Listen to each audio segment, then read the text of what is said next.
Aujourd'hui, 5 à 10% de la population du Nord-Pas-de-Calais est touchée par le cancer, et ce nombre est en constante augmentation. Depuis les années 50, son taux de survie est le plus bas de France.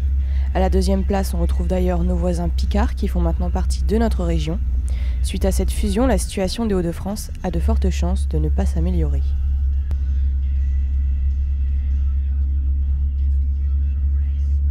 Pour mieux comprendre ce phénomène, direction tout d'abord l'Observatoire régional de la santé, qui se situe dans l'Institut Pasteur de Lille. Malgré la situation désastreuse, son directeur n'a pas que des mauvaises nouvelles pour notre région, puisqu'elle connaît une belle évolution de sa mortalité par cancer. Cette évolution, la région et la population de la région connaît la même évolution que le reste de la France ou que le reste des pays de l'OCDE. C'est quoi ? C'est d'un côté un nombre de cancers qui monte, au fur et à mesure que les années passent, on a de plus en plus de cas de cancer, et parallèlement un nombre de décès qui baisse. C'est quelque chose qui est très important, puisque aujourd'hui il n'est pas normal de mourir de son cancer. Il y a quelques cancers qui sont tout à fait mortels, par exemple le cancer du fumeur, le cancer du poumon, mais la grande tendance générale est avec l'amélioration de la prise en charge, à l'allongement de la durée de vie des patients atteints de cancer. C'est pour ça que maintenant, le cancer est une maladie chronique. On va vivre longtemps avec son cancer, ce qui représente toute une mutation. Donc cette décroissance de la mortalité par cancer, dans la région, on la connaît. On en bénéficie comme tout le monde. L'ampleur de la mortalité par cancer d'aujourd'hui, de 2016, ce n'est pas du tout celle que l'on avait dans les années 80. La seule chose, c'est que malheureusement, on n'est pas parti pour rattraper notre retard. On s'est amélioré, mais d'un tiers plus lentement que le reste de la France. Et ça, c'est la réalité. Donc à la fois les derniers de France, mais c'est une réalité, ça fait vraiment beaucoup de décès. Ça fait à peu près 3000 décès en trop tous les ans. Ce qui est lourd, ce qui représente autant de décès dans la région en trop par cancer que l'ensemble des décès par accident de circulation en France. C'est considérable. Mais à quel type de cancer est surtout confrontée la région ? Parmi les plus fréquents, ça va être sein et colorectum. Et le grand exterminateur dans la région, c'est le cancer de la gorge. Parce que c'est répand. Et qu'on en a vraiment beaucoup. Là, c'est tabac plus alcool, c'était signé. En décès, on en a plus. En nombre de cas, on n'a pas particulièrement plus. Il y a d'autres régions qui fument comme des pompiers. Mais nous, vraiment, le cancer est très massif dans la région. C'est pour ça qu'il y a plein de campagnes qui sont faites. Alors ça a été expérimenté sur le Béthunois, puis après c'est passé au Boulonnais. Il y a des campagnes de dépistage de cancer de la gorge qui là fédèrent les différents acteurs. Dans le Nord-Pas-de-Calais, la surmortalité par cancer atteint 48%.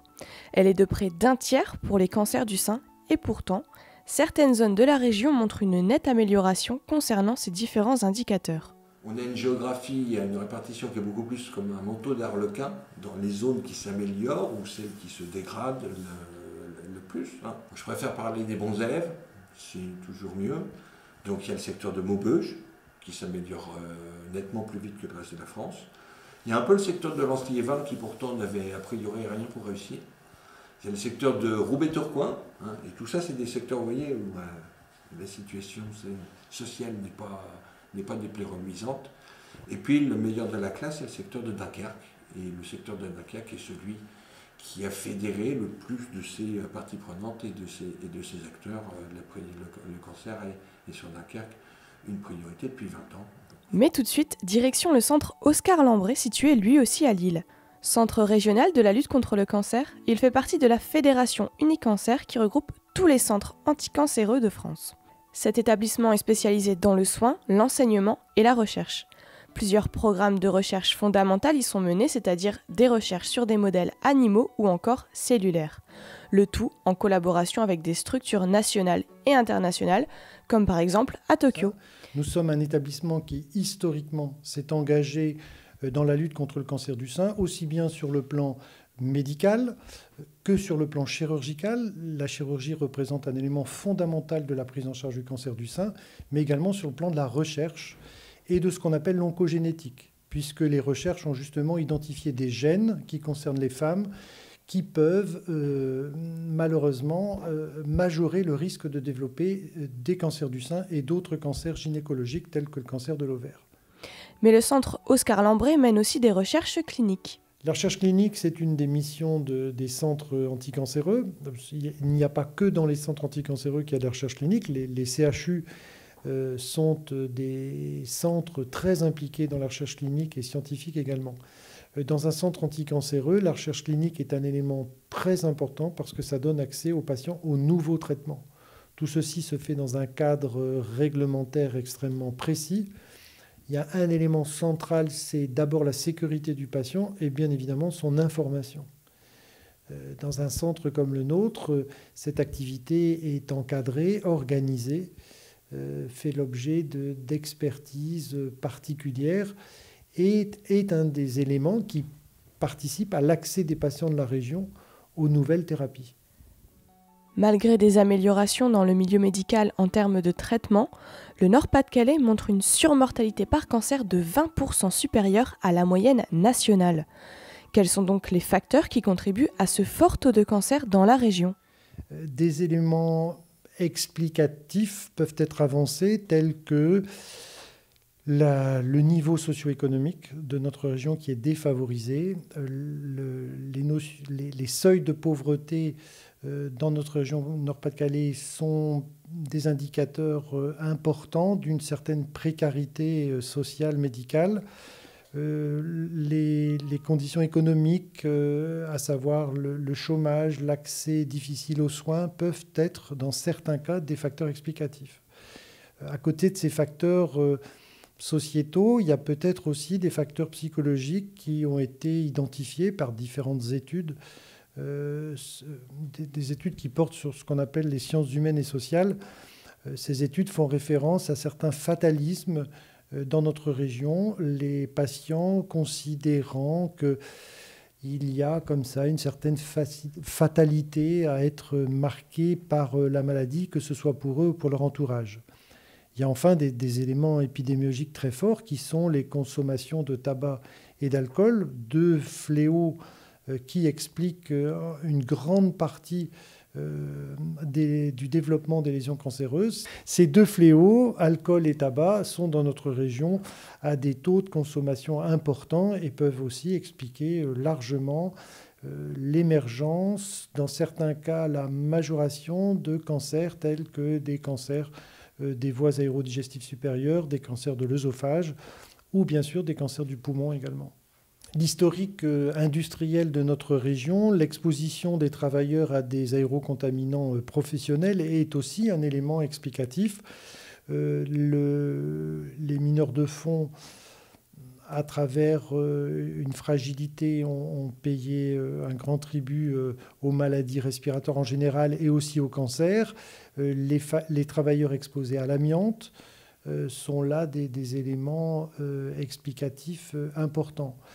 L'industrie est aussi, dans certains cas, un élément. Les aérocontaminants industriels peuvent expliquer certains cancers. Mais intéressons-nous de plus près à ce qu'il se passe hors de la métropole, à Béthune, dans le Pas-de-Calais. Différentes structures existent pour accompagner les malades, comme l'Air Cancer, l'espace Ressources Cancer, ou encore des associations telles que Rebondir en Santé.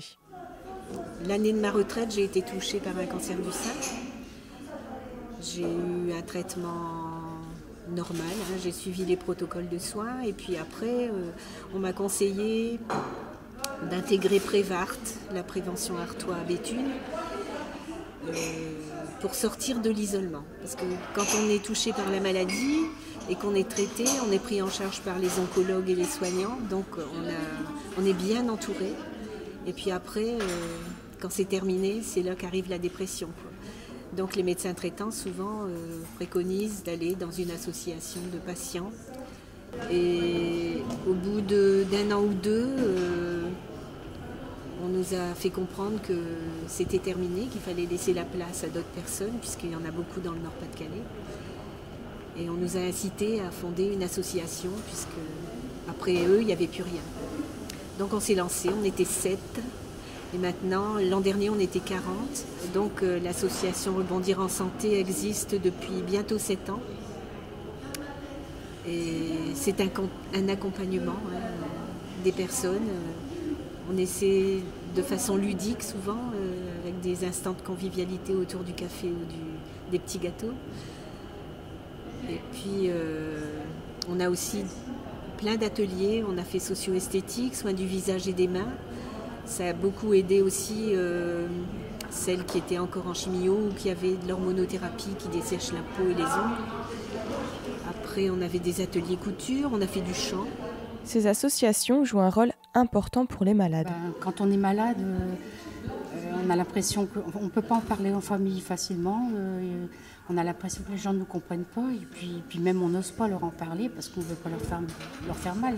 Donc, tandis que là-bas, même sans parler, on sait que les personnes ont eu les mêmes problèmes. Donc,